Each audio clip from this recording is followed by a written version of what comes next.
Knowing what to do in the event of a local or distant tsunami is an important part of visiting and living at the coast in Oregon. In the next few minutes, you'll hear from emergency preparedness experts at the coast about tsunami hazards, how to get prepared, and what to do, just in case. In the Pacific Northwest, we take our natural beauty for granted, but everything you see created here, the oceans, the mountains, are created by geological forces, and those geological forces are still at play. If you think about what happened in Indonesia in 2004 and think about the devastation, it can be kind of disconcerting to realize that we have the same kind of geological forces sitting off of our coast about 100 miles. There's generally two types of tsunamis we're worried about. These are distant tsunamis and also local tsunamis. Distant tsunamis happened along these massive faults that circle the Pacific, the so-called Ring of Fire. These are generated by earthquakes. Far away, you won't feel the earthquakes, but can generate these tsunamis that can travel all the way across the Pacific Ocean. For these distant tsunamis, we'll get an official warning from the National Weather Service that a tsunami is on its way. The other type of tsunami we're worried about is local tsunamis that occur offshore. In this case, you might not get enough time to get an official warning that you might get for the distant tsunami, so you have to rely on the natural warnings you might get from a tsunami coming. With a distant tsunami, you should have plenty of warning. The tsunami may take hours to reach the Oregon coast. Many communities have warning systems, including sirens and reverse 911 calling systems. Police will alert people at the beach, and radio and TV stations, as well as NOAA weather radios, will broadcast the warning. While distant tsunamis are not as powerful as a local tsunami, they can still be very dangerous.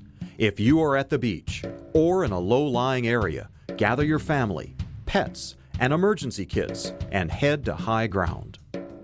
With a local tsunami generated by an earthquake just offshore, you'll have little time to react, and your only warning will be when the ground starts shaking from the earthquake. If you feel the ground shaking, that's one way of getting the warning. You know, what you do is you drop, you cover, you hold, you make it through the earthquake, and then you get to safety. You want to immediately move to high ground. You won't hear a siren. You won't hear NOAA alert radio going off. The earthquake is your warning.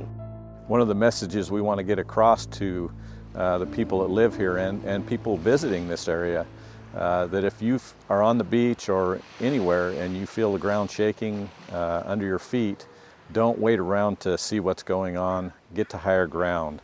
When the ground stops shaking, when the earthquake is over, don't wait. Gather your family as quickly as possible, grab your emergency kits, and immediately move to high ground on foot. You may have only minutes before the tsunami arrives. When a tsunami occurs, you don't have to really be on the beach to be in danger. You could be in some of the waterways, some of the sloughs around the area here, where the water surge from the tsunami would push up several feet or higher water up those areas. So there are other areas in this community that are at danger, like the mall behind us is one of those areas. The residences in low-lying areas and up along the slough here could be also in danger. So whenever an earthquake occurs and the tsunami warning is issued, or if one is not issued but you feel that you may be in danger, please head to higher ground. Most coastal communities have evacuation routes clearly posted to point you to high ground. And it's very important when people come here that they find out where they are in relation to the high ground, that they find out where the evacuation routes are. All those things are available on maps. Tsunami evacuation maps can be picked up at visitor centers, city halls, at police and fire stations, and at many hotels and motels. Evacuation maps can also be downloaded from the web for free at www.oregongeology.org. Individuals that live in our area should know if they are living in the hazard zone or not. And if you're not living in the hazard zone, that it's imperative that you stay out of the hazard zone and stay where you're at. One of the things that we do not encourage people to do is to go to the beach or go to the area and watch a tsunami come in. You must stay on high ground for your own safety and for the safety of your family. We encourage anyone who lives in the hazard area not only to listen to the officials, but also to have your own individual family preparedness plan in place, not only for tsunamis, but also for earthquakes. That would include having a family communication plan of where you would be, how to notify each other, and what you would do in case you were separated during an event.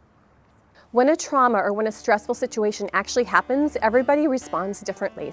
But if you practice it, if you practice that duck, cover, and hold, and you know what you're going to do, you know what your route is, where you're going to escape, then when the big earthquake happens, you're much more likely to be able to respond in the way that you've practiced, rather than the adrenaline and the stress and the trauma of that moment taking over.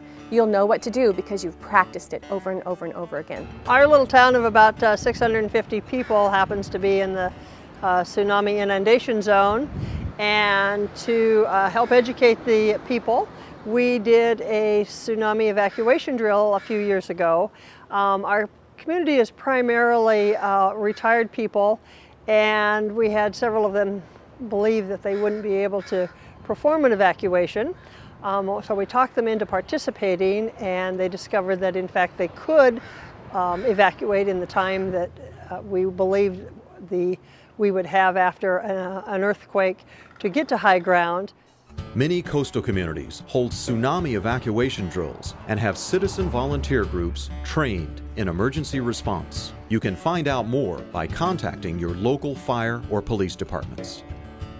Amongst the things you need to think about, of course, are the specific needs for your family, and have the necessary emergency supplies and equipment on hand and available should an event occur.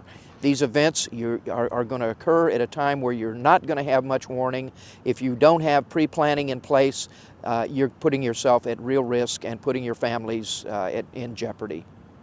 Having a family or business emergency plan, putting together an emergency kit, practicing drop, cover, and hold, and knowing how to get to high ground are the most important steps in being prepared for earthquakes and tsunamis at the Oregon coast.